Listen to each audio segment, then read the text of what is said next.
Right. Okay. So, as I'm sure you've all heard the news about Amazon and James Bond, they now own, well, they don't own it, they co-own it with the Broccolis, but they have full control, like full creative control over the property, over the franchise, over the movies, and whatever they want to do with the character, they can just do it and it's theirs. And this news is kind of, it's strange news. It's strange news because, like, not that long ago, we heard about like Barbara Broccoli like calling Amazon executives idiots or something, like saying that they're stupid because they wanted to like make lots of content with James Bond, with the James Bond property. And it's like, and now all of a sudden she's just sold creative control over to them. So it's a bit strange that. But anyway, is this good news? Is this bad news? Because this is like the first like bit of news that we've heard in a long, long time about where the franchise is going to go or whatever. What what's going to happen with it. The good news is that I think that this means that they're gonna really go into like production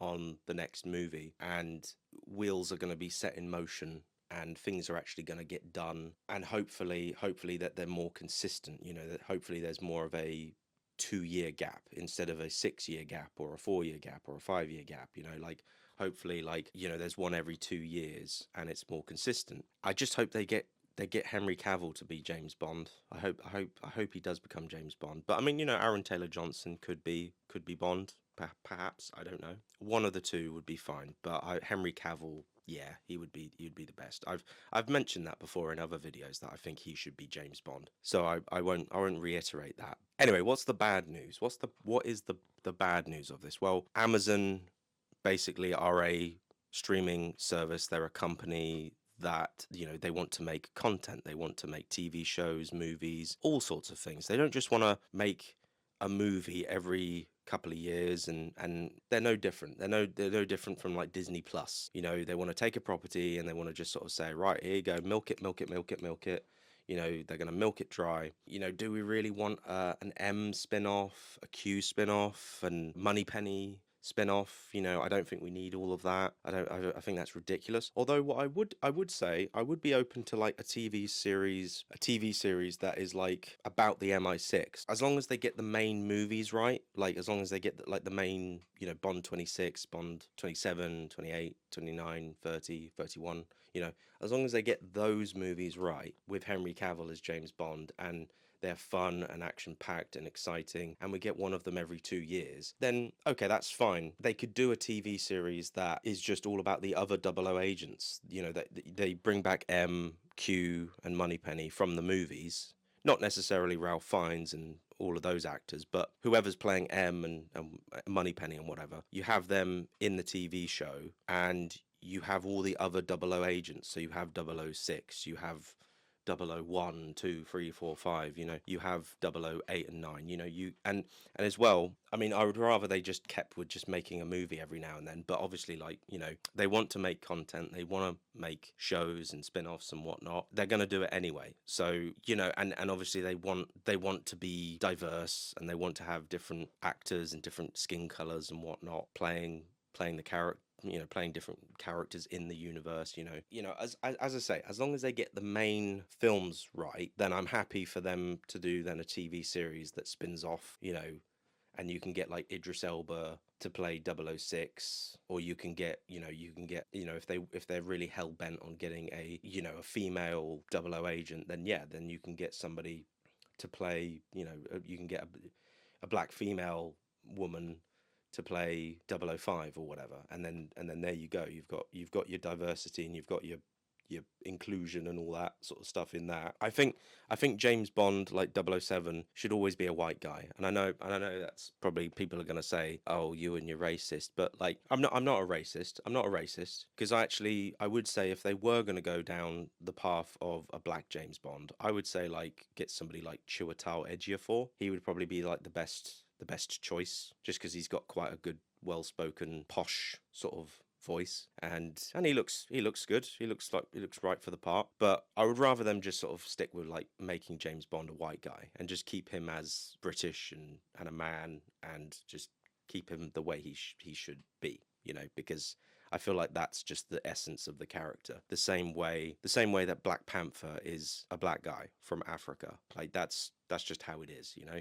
But interestingly about this whole news is that like I liked the Daniel Craig era. I liked I liked the films. I thought they were pretty good. They were pretty good, but when I look back on like say the Pierce Brosnan era, like when I look back on the Pierce Brosnan era, and I rewatched them all the time because they're like some of my favorite James Bond films. Those movies didn't faff about, if you know what I mean. Like the Daniel Craig era kind of did faff about a bit. Like they they got a little bit too bogged down on emotion. Like Casino Royale was great, and you know Quantum of Solace is an okay film. It's not the best film in the world.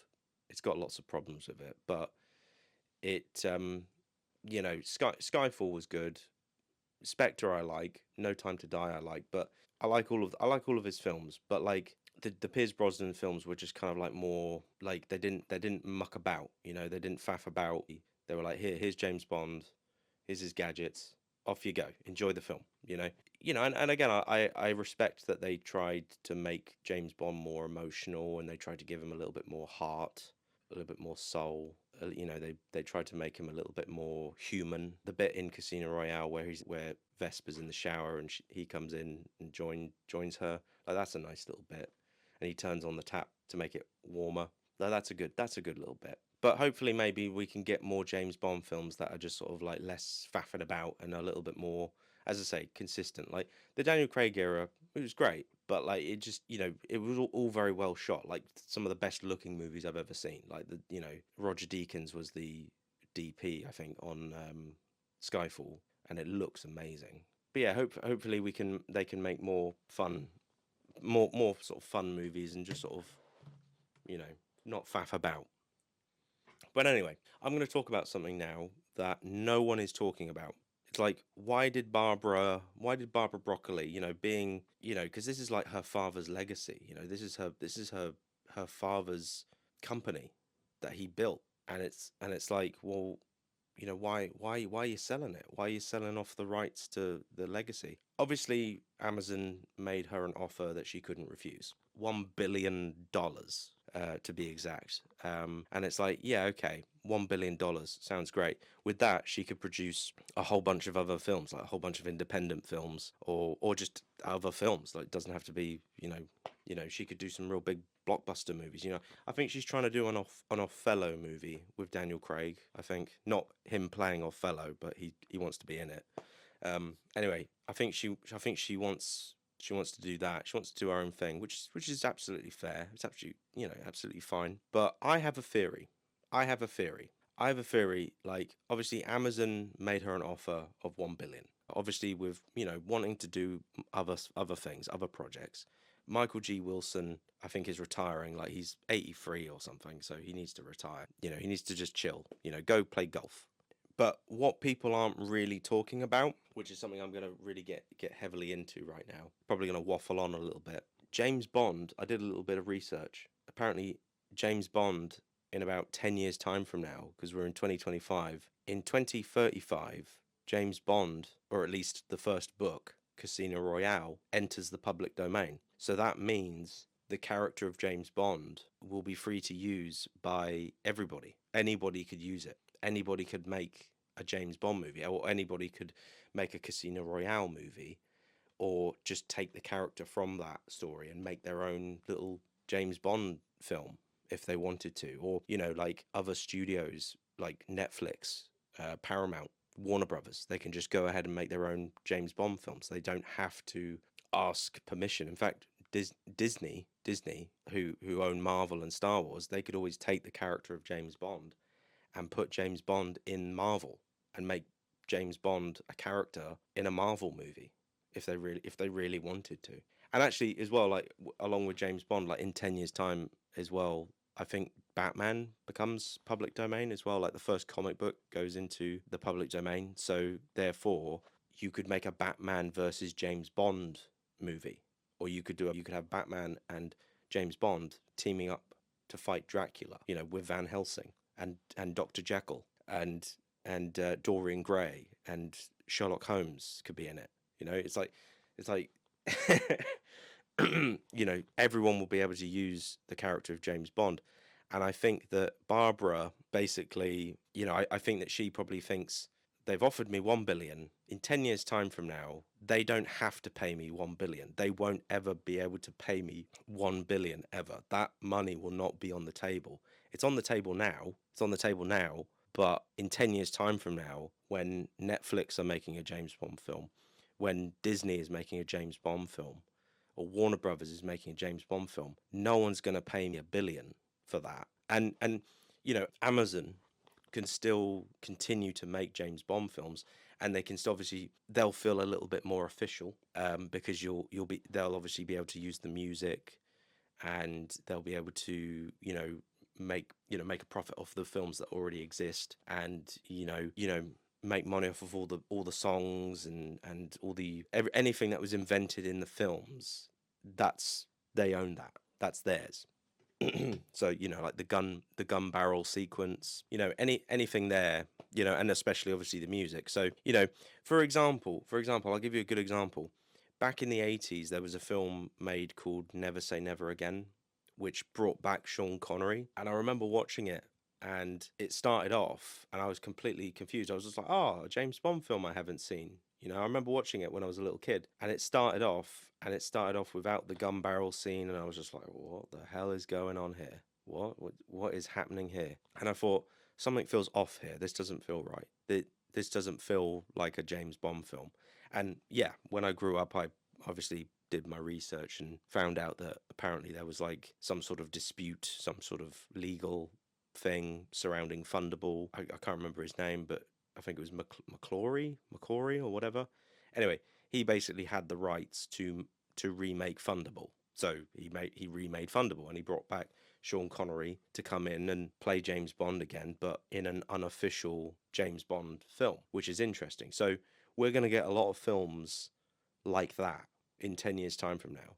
So yeah, they're probably not.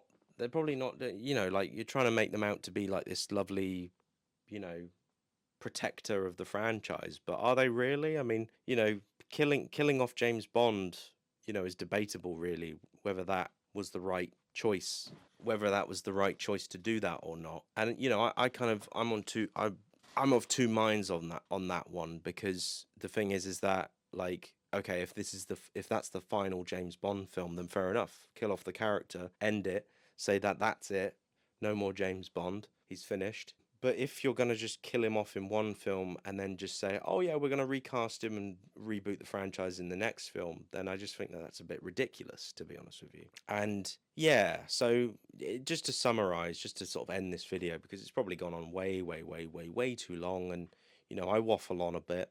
I don't read off a script. I just go for whatever.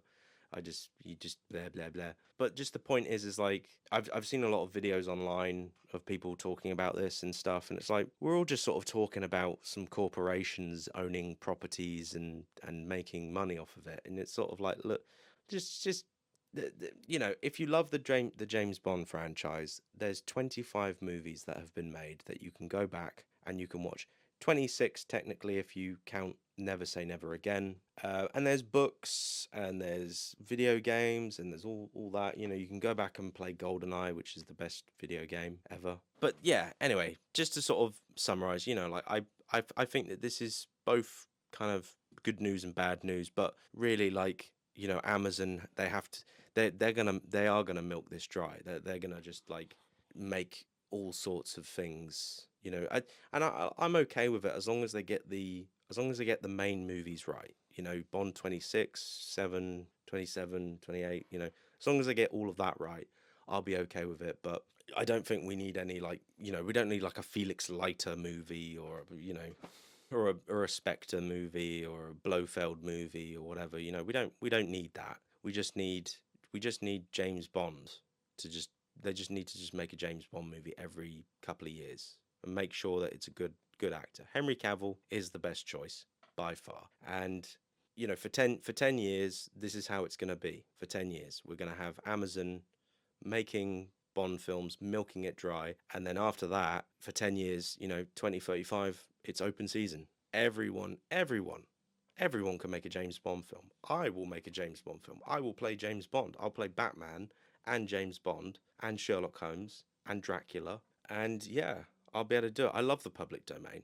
Like if I was a movie producer, I'd just be making like public domain movies all the time. Just all the time. I'm going to stop talking now because my camera died, so I had to like restart again just to finish this up. So anyway, I don't want to drag this on any longer. So yeah, goodbye. Thank you for watching. See you in the next one. Goodbye.